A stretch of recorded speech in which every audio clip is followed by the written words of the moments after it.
Hello, Ben here from Supercoach Insider, bringing you my In a Nutshell series where into round 7, every team, the latest that you need to know in 18 minutes or less. Before I move on, please do like, subscribe. Let me know if you like this content so I can actually keep getting it out there as well. For the time poor, for the busy people out in the universe, let us know. And let's go. Adelaide, Laird has some calf tightness, which means he might actually be laid out. I don't know if it's an LDU type of laid out. However, do watch those teams, particularly for this one late. Dawson got a 78. Don't expect him to have a low Supercoach to DT ratio ever again. Absolute magician, that man. And Chase Jones as well. So those who got him in, look, he got a 45. So you'd be a little bit upset going for that cash grab. And yeah, just one to watch for that one. So for me, watch for Laird. Get Dawson at the dip if you don't have him already. Don't expect him to go poor A again. Is pretty much where we're going at for that one. Brisbane Lions. Now, nothing much to come out of Brisbane Lions. Leicester finally gets in. The good man of the series. Lockie Neal, poor. Like 78 Supercoach, not great. And when you go for Dunkley, got about a 104. Lions are playing so direct. They're not overusing that possession of the footy. Wilmot and McKenna not doing so great. You could probably trade them out in Supercoach because they're pretty much at their peak now, so get ready to move them on as well. Lions playing direct, they're not accumulating, and they're actually leaking a lot of points oppositions. GWS had multiple people go big. Cornelio, Kelly, 130 plus each. So do not stick with them, is pretty much what I'm saying. Carlton, when we have a look at Carlton, Doherty's back in. What the hell? What happened to that 4 to 6 week injury and meniscus, blah, blah, blah? That's another person. Stewart, vague injury history. Doherty now, vague injury history. Gawn, I will forgive because that was about 4 weeks, 3 games. So we'll forgive him there. But yeah, Doherty should bottom out very much in the next couple of weeks as well. Can't believe he's playing. Sin Cotter keeps his job at this current point in time. But with Doherty and Sard back in, a little bit of questions regarding him. And Cowan got managed, but I'm going to say dropped at this current point in time. So Cowan, you can definitely get rid of to free up some cash and look for Sin Cotter maybe next week. If he keeps his role with the other two in there, he might actually be a shout. Outside of that, pretty much, yeah, the only one to go for that one is probably Walshy Boy, is someone that you might actually want to look at to bring in your side as far as that one. So yeah, Cowan gone, and that's pretty much where we're at with that one. Collingwood. Now, Dacos isn't slowing down, keeps going big for big and moves anywhere on the ground to do what he has to do. So, yeah, look, he's a nice little shake for a VC or C. They play last, so maybe a C like Chris. I'm not that game, but anyway, that's pretty much where it's at for him. Absolute freak. And the only other one to go, he keeps on keeping on, about 535k, averaging 110. He keeps on ticking the boxes, and I keep on hitting him down, saying he's not going to continue to do it.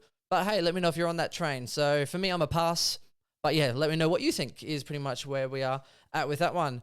Now, Essendon. Essendon's definitely a big one because Zachy Merritt's back in this week. 587,000, about that mark. He's a really good inclusion. If you did pick up an injured player last week, who'll be one of my soon teams, the Took Miller train, so definitely look at him. Have a look at their fixture. He towed up Brisbane last year. Richmond leaked points as well. And then look at their run from like round 10. Literally, you want to get on this guy. Maybe even Parrish. Not a bad option there. Setterfield got played in the weirdest positions. Started off well and then was playing on the wing, was playing like forward in parts, like defense in parts. He was just everywhere. So you can get him out of your side. He's pretty much now bottomed out with a few poor scores. So I suggest maybe moving him on in the next week or so if you haven't already. Davies on the extended bench. Keep an eye on that one, but there's definitely some room to move there. Fremantle. Now, here's a really interesting one. So early reports came out that Wagner, he missed the flight, wasn't on the flight as in dropped. So that comes out in the news here in the wash. Wagner admitted. So for those who went early, unlucky, let me know if that was you. If you don't have him, obviously don't bring him in. So he's gone. Wagner's out. So O'Driscoll's in and a few others there as well. So pretty much it now becomes Sturt. So maybe you could get on to Sturt instead. Kicked a couple goals, scored okay based off his limited touches. So he might be the one you might want to go with instead. Geelong, let's go down to the old town, Geelong town. And look, so Guthrie apparently was being managed as far as his minutes, got subbed out of the game. Turns out now he's injured. So again, Geelong being really, really forthright with their injury discussions. So I wouldn't be surprised if maybe Bruin or someone else maybe does get a gig in this one. Parfitt as well at the extended bench, is it? So yeah, Sunday. So wait and see what comes out in the wash on that one. Otherwise, Stewart just keeps on keeping on 110 or so again. So he's also a good shake to possibly bring into your side. Other than that, Geelong are irrelevant because they're all old. They've all played before and there's not really much meat on the bone or premiums to speak of. Even contributors is what I'm saying. Gold Coast. Now, this is a big one, the Tuk Tuk train. You have to go to Thailand to get a Tuk Tuk that's working. Is that Tuk soon? I don't know. But look, he's out. Meniscus, he's gone for short to medium term. So, yeah, he's a trade. Trade. Also dropped cash, which is lovely for the owners that had him. Shout out as well to... Oh, what was his name? It's one of the Supercoach guys who actually made him captain. So could have been me. Let me know if you did bring in Took, and who you're going to this week as well. Do keep an eye on Humphrey now is coming into that mix. I thought Davies would be the first preference based on preseason. Humphreys is now starting in that CBA. Let's see what he does. So fingers crossed that he gets a good shake out of it. Otherwise, Noah Anderson's the one for me that could really benefit from Took's absence, and he's super cheap. So expect some better consistency, hopefully, that he can actually put it together. And he's about 440 odd. So really cheap shout there to watch as far as that as well. Now, GWS, some interesting moves there as well. Taylor got injured, and he was obviously a key defender there. So a few people were expecting that he would... Harry Himmelberg will be actually going back into that defensive line. If I could bloody find the team. No one knows where GWS are. No one knows where Harry Himmelberg's going to play. Let's put it that way. So that's where we sit as far as that side of things go. So Green coming back into that mix as well. Canelio's bottom out, so if you do want him, pretty much pick up the pick up Canelio. Really low price is pretty much the time to get now. Kelly, you might want to consider, but I wouldn't be going too far. That's how irrelevant GWS are. I can't even bloody find them on the page. There they are. They're white symbol. I'm looking for orange. They're white here. I'm looking for green. I'm getting purples. That's pretty much where we are at with that one. Now, Harry Himmelberg is expecting to be in defense because of Taylor's injury. He's not. So maybe they're just backing in their system already as far as that goes. So when you look in the defensive line, it's maybe they're backing in Buckley. So who knows? Buckley's chance. Buckley's idea is pretty much what we're going with on that one.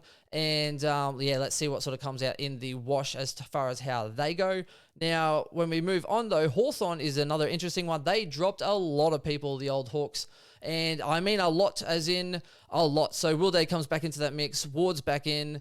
Lewis is really, really important for them as well. So the good news is with Lewis in, they're still keeping Green. So that's really good for his job security as well.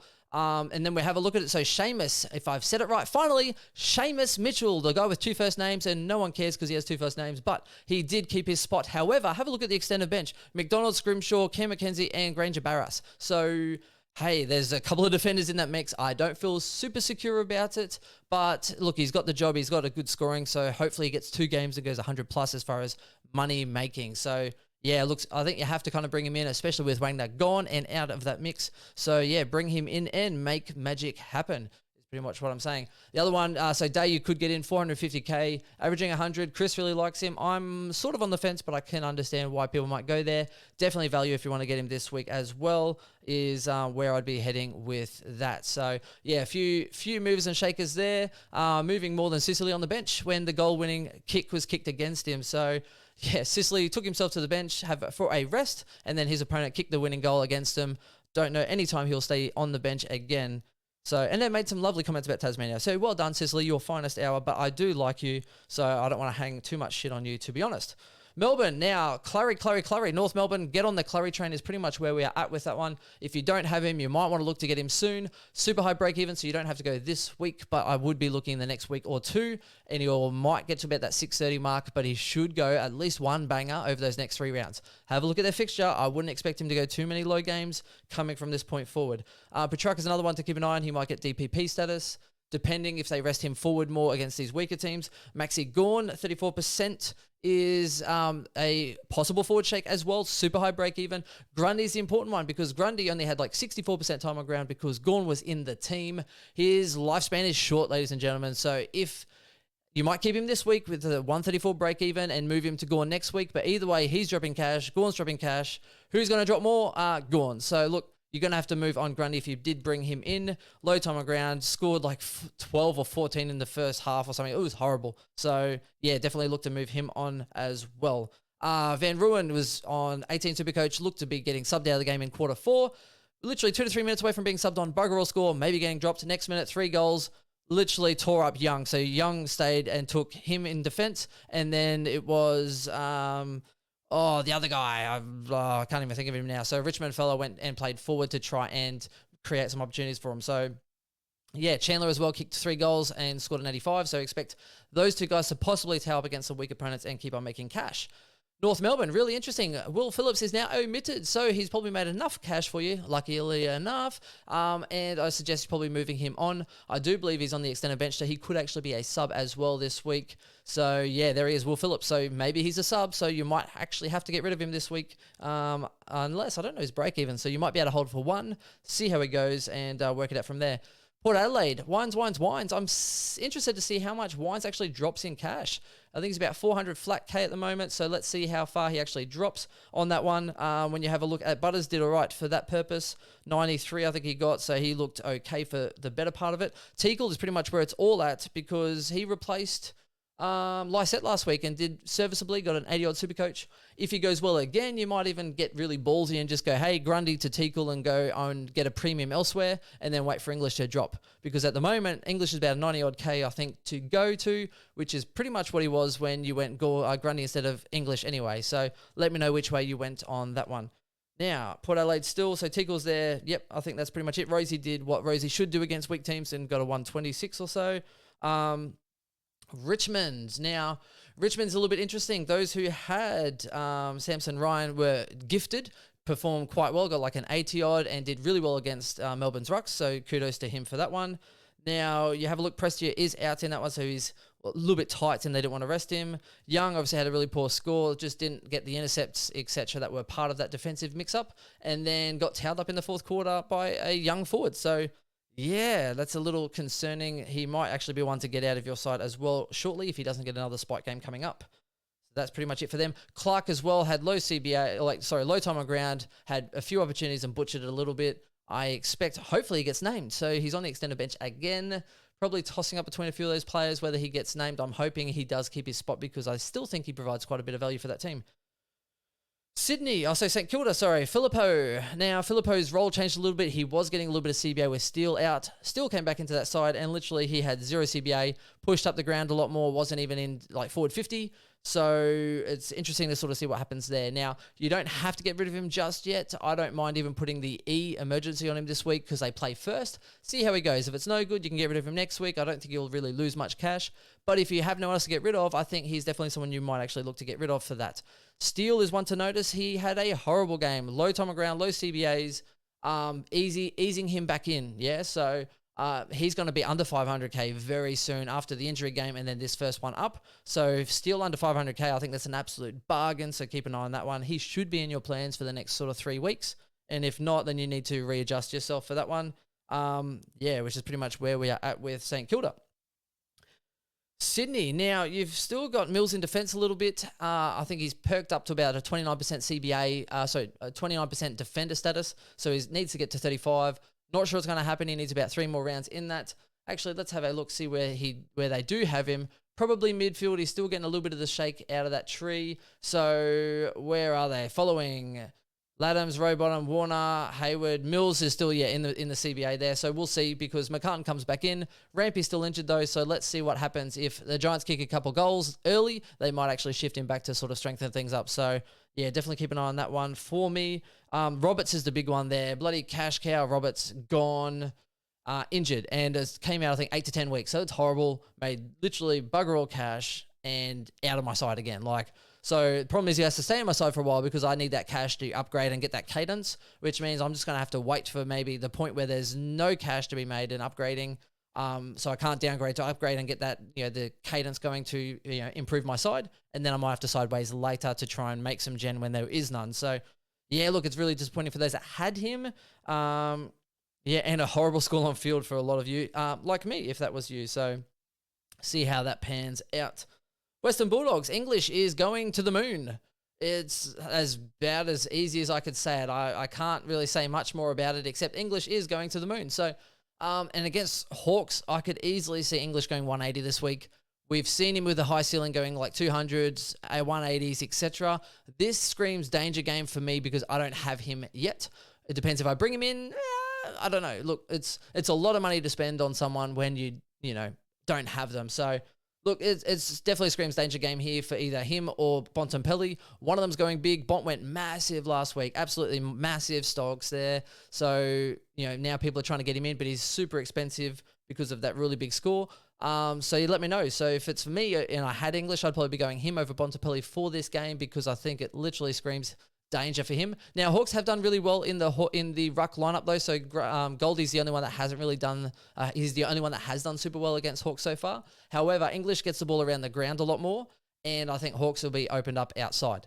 And no one goes with English. He plays completely different to anyone else. Just watch any of the footage. He will just link up and move, and he moves through space so quickly and so well that it's really hard to ignore. So that's where I think he dominates Hawks. And if they don't bring their A game, when they replace a lot of these people and have 2 debuts, etc., because they're losing, then I think this is a real danger game for them as far as, possibly they've had 2 good defeats, really close defeats that they probably should have won, and this one, in my opinion, could be a little bit of a blowout. Sorry, Hawks fans, but look, I think that's how it is. So English for me is going absolutely a monster. So beware. Could even rival Clary, I think, for this week as far as the old VCNC. And then finally, West Coast. Now, Bulldogs. Liberatore got knocked out, so he's out for this week as well, which probably just bodes well for maybe someone else, like maybe McRae goes in there a little bit more. Maybe Baker gets a little bit more of the wing distribution or something or other because McRae might go inside. So they'll shift a little bit. Liberatore out, and maybe Treloar or someone else like that will get a good shake in the process as well. Jinby for West Coast. So West Coast, Jinby is pretty much, he's there for tackles and CBA contested ball. And because it's contested, he's not disposing it that well. But if he puts it all together, he will get a good score at some point. Now, the score he got was pretty much enough to lose a little bit of cash, but reset his break even a little bit. So, yeah, look, if you have him, you might even just hold for a little bit. But the issue is if it's not a stoppage and it's not a CBA and he's not tackling, his points aren't really coming. So he's really reliant on that contested ball, the grunt work, and I wonder how long he can grunt for. Is pretty much where I'm at with that. And Shuey injured, and that is round 6 going into round 7 in a nutshell. Now, let me know if I've forgotten anybody or anything coming forward. Seeing we do have a little bit of time, ladies and gentlemen, 17 minutes, that's 16 and a half minutes of absolutely pure anarchy running through these teams. So yeah, Dixon back in, really good for Port. Let's have a little look through here. So yes, obviously, Callum Ward suspended, Rouston omitted, so he obviously spuds up like usual. Fox is injured, so that's good. No tags coming anyone's way.